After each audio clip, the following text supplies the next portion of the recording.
Assalamualaikum warahmatullahi wabarakatuh. Bismillahirrahmanirrahim. Alhamdulillah.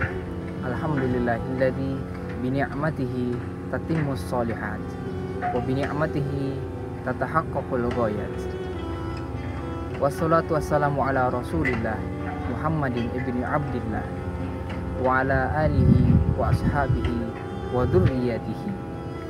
Wa asa an nakuna mimman tabi'a da'watihi wa sanna bisunnatihi ila yaumi liqa'i rabbi.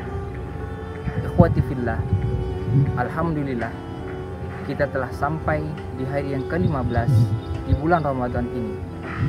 Dan Ramadan tahun ini menjadi sangat spesial.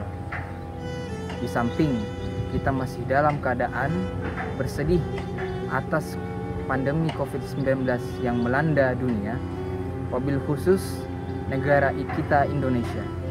Tetapi juga Ramadan kali ini menjadi sangat spesial karena di dalamnya terdapat 5 kali hari Jumat, di mana puasa kita diawali pada hari Jumat, dan hari ini juga kita berada di pertengahan bulan Ramadan. Semoga kita mampu memenuhi puasa kita hingga 30 Ramadan nanti. Amin ya rabbal alamin. Ikhwati fillah, kajian Ramadan kita kali ini mengkaji seputar permasalahan dalam berpuasa di bulan Ramadan yang mungkin masih menjadi pertanyaan sebagian sahabat di rumah. Apakah itu? Yang pertama, bolehkah kita makan sahur setelah waktu imsak?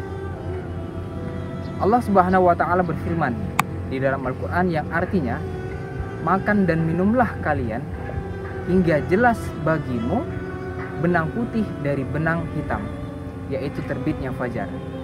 Ayat ini menegaskan bahwa Allah memberikan izin untuk makan dan minum sampai kita benar-benar yakin bahwa fajar telah terbit. Nah, di tempat kita sendiri ini ditandai dengan masuknya waktu salat subuh. Pada masa Nabi SAW ada 2 orang sahabat yang bertugas untuk mengumandangkan azan, yakni Bilal dan Ibnu Ummi Maktum. Bilal melakukan azan awal sebelum subuh, sedangkan Ibnu Ummi Maktum melakukan azan setelah masuknya waktu subuh. Nabi SAW menyuruh para sahabat yang sahur untuk tetap makan sahur, melanjutkan sahur mereka hingga Ibnu Ummi Maktum mengumandangkan azan. Dalam sebuah hadis dari Ibnu Umar dan Aisyah radhiyallahu anhuma bahwa Bilal biasanya mengumandangkan azan di malam hari.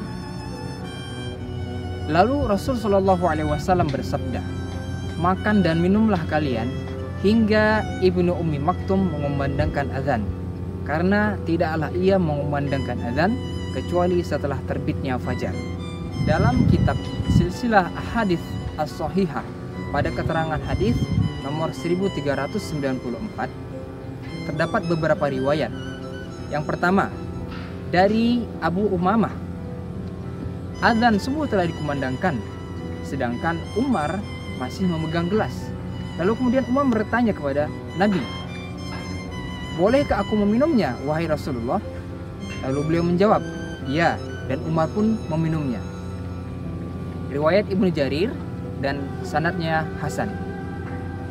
Yang kedua, dari Bilal bin Rabah menceritakan bahwa saya mendatangi Nabi SAW memberitahu beliau untuk salat subuh, dan ketika itu beliau hendak berpuasa.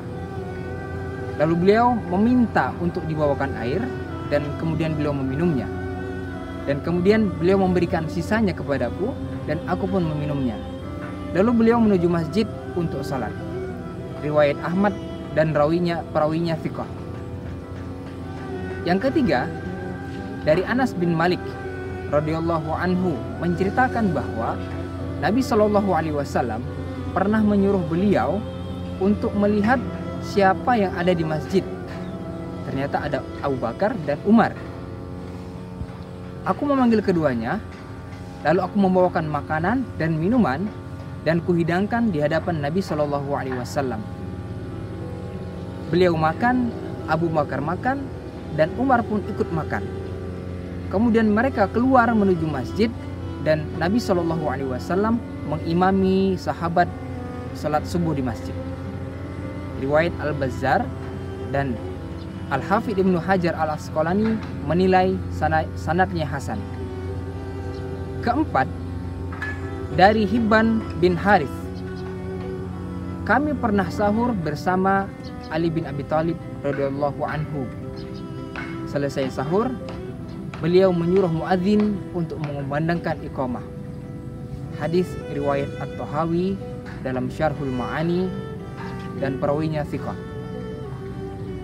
Dari semua riwayat di atas menunjukkan bahwa Nabi Muhammad SAW dan para sahabatnya tidak mengenal imsak 10 menit sebelum masuknya salat subuh. Artinya, dari penjelasan di atas bisa kita simpulkan bahwa batasan waktu untuk meninggalkan perkara-perkara yang dapat membatalkan puasa adalah masuknya waktu salat subuh. Ikhwati fillah, demikian kajian kita pada kesempatan kali ini. Semoga bermanfaat bagi sesama, wabil khusus diri saya sendiri. Semoga kita bisa berjumpa di kajian Ramadan berikutnya. Billahi taufiq wal hidayah, waridho wal inayah. Wassalamualaikum warahmatullahi wabarakatuh.